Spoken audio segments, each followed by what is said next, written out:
Anka Mali, Anka Maliba, Anka Faso Mali, Mali Kambo,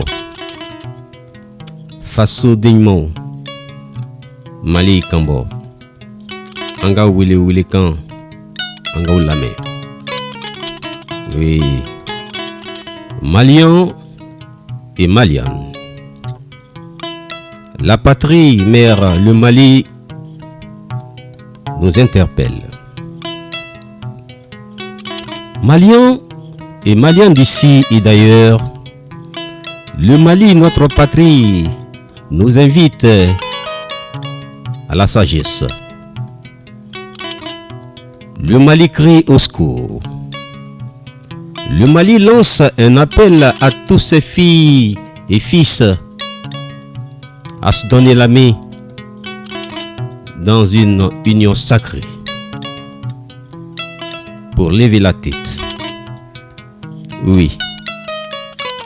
À l'heure où le pays est sous perfusion, nous devrons à tous les niveaux que ce soit savoir raison garder et faire preuve d'indulgence et de patience. Oui. Le Mali a déjà trop souffert. Notre pays a déjà assez signé. Alors, de grâce, fils et filles de ce beau pays, le Maliba, que personne de nous ne vienne en ajouter à cette souffrance, car l'heure est au pansement et à un traitement des chocs. En fait, après la chute du régime précédent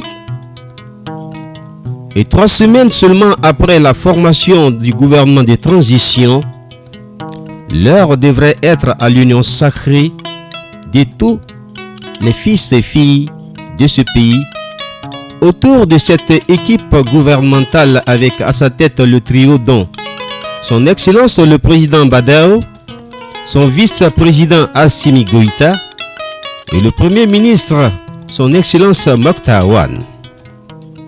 Oui. Car malgré les quelques bourdonnements de mécontents, la majorité des Maliens ont approuvé la nouvelle architecture gouvernementale composée de 28 missionnaires comme ministres pour conduire cette transition. Ces hommes et femmes, à peine nommés, sont actuellement à pied d'œuvre en train de progressivement mettre en place leurs cabinets respectifs avant de se saisir des différents dossiers qui étaient pendants sur les tables. Oui.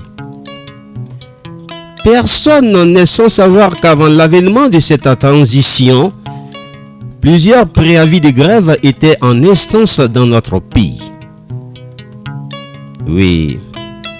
Tous savons que presque tous les secteurs d'activité, que ce soit dans le public comme dans le privé, ont du mal à fonctionner normalement, faute de financement adéquat et d'accompagnement des partenaires techniques et financiers.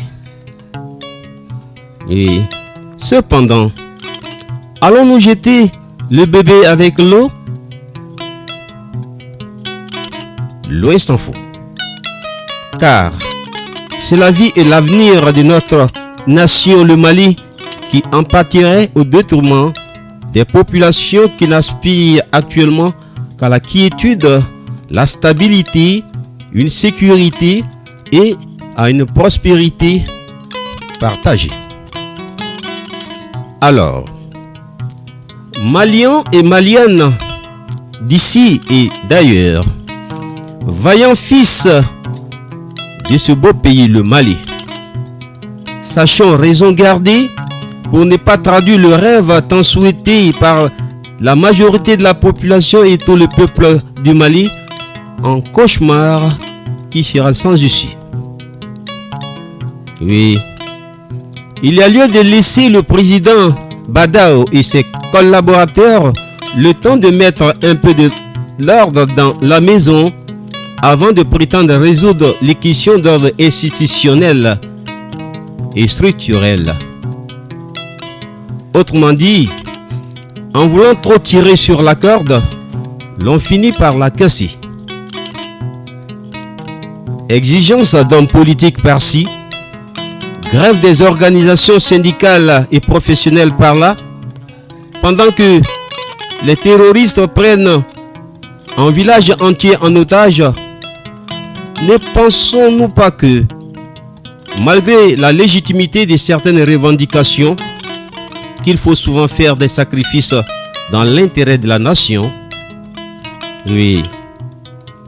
Le Mali vit une période d'exception que recommande à chacune et chacun de ses filles et fils d'être aussi exceptionnel afin de mettre et permettre aux nouvelles autorités de transition de bien gérer cette transition avec lucidité, tranquillité, sans aucune pression de quelle que soit la nature. Oui. Maliens et Maliennes, ceci est un appel patriotique. Oui. Ne demandons pas au bon Dieu sa barbe. Donnons à Dieu le Tout-Puissant ce qui lui revient de droit, à César ce qui est à César, et à la transition, la mission qui est la sienne. Maliens d'ici et d'ailleurs, ceci est un cri de cœur. Oui, ne demandons pas une chose et à la fois son contraire. Autrement dit, et ce serait suicidaire. Maliens, Maliennes, aidons donc nos autorités de transition à mener à bien la lourde mission que le peuple lui a confiée. Oui, chers Maliens, braves Maliens, dignes Maliens, Maliens debout, Maliens intègres, Maliens soucieux du bien-être et de l'avenir de son pays, faisons violence sur nous-mêmes en cette période très faste et sensible que traverse notre pays, le Mali. Alors, pour l'amour de notre patrie, donnons au président Badao et son équipe le temps qu'il faut pour mener à bien leur mission. Oui, c'est au pied du mur qu'on voit le vrai maçon. Accordons à ces hommes et femmes le bénéfice des doutes et donnons-leur tout ce que nous pouvons pour sortir le Mali de ce trou, pour ne pas que le navire chavire. Établir la sécurité sur l'ensemble du territoire national, consolider la justice et la cohésion sociale, organiser ensuite des élections présidentielles et législatives afin d'établir l'ordre constitutionnel avec des institutions républicaines fortes pour un Mali debout et fort dans le concert des nations. Telle est la volonté de l'ensemble des Maliens. Alors, Maliens et Maliennes d'ici et d'ailleurs, aidons donc le Tout-Puissant, le miséricordieux Allah, à nous aider à sortir de cette crise sempiternelle dans laquelle le pays est plongé depuis des décennies. Oui, nie wule kanyi. Bamanako, Adamade, Ibesekola, Nga, Ibi Toto. Otlantun Kafo, Kokodai, Amadou Jalaki, Nga, Otewere, Tchekumbo. Enfin, au Bamana, au Fananiko Malien, Bolo Denkelente se Kabelek. Au coro de kono clou ou yélé ou les bébifo. Donnons-nous la main pour faire l'union sacrée autour de ce Mali avec cette grande équipe, vaillante équipe gouvernementale avec à sa tête son excellence Badao, son vice-président Hassimi Goïta et le premier ministre Moktawan et les 28 mousquetaires pour conduire le bateau Mali vers bon port. Vive donc la transition pour que vive le Mali d'aujourd'hui, de demain et pour des générations et des générations.